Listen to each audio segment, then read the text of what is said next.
Who's Charles? A lot of times they just say I'm an AOD, which stands for an average ordinary dude. Basically grew up in a suburban neighborhood. Went to a pretty good school.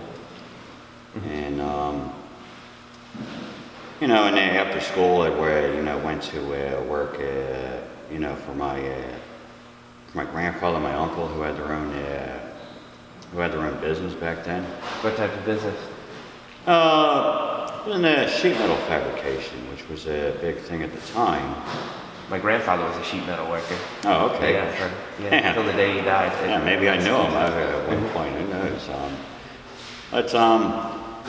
And I basically did what most people would call, blue collar work. Worked in factories, worked in restaurants. And nowadays, a lot of the factory jobs have been outsourced.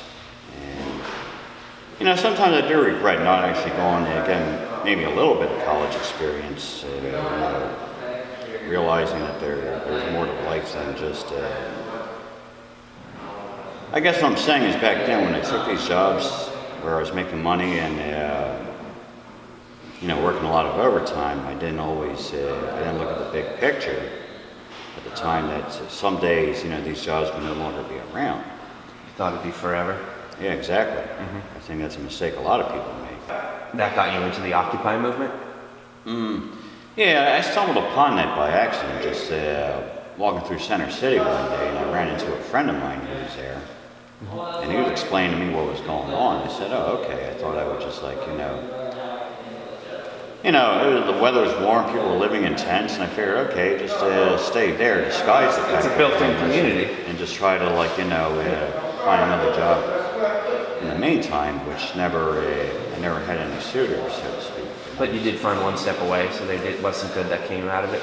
Yes. What I usually explain to people who don't know is that this is how homeless people such as myself make a living the right way. We write stories in here. As a matter of fact, here's mine. That's another reason I make sure I'm in there every month. And we pay a quarter for each paper, sell them for $1, whatever people would like to give, and we use that to build up our own savings.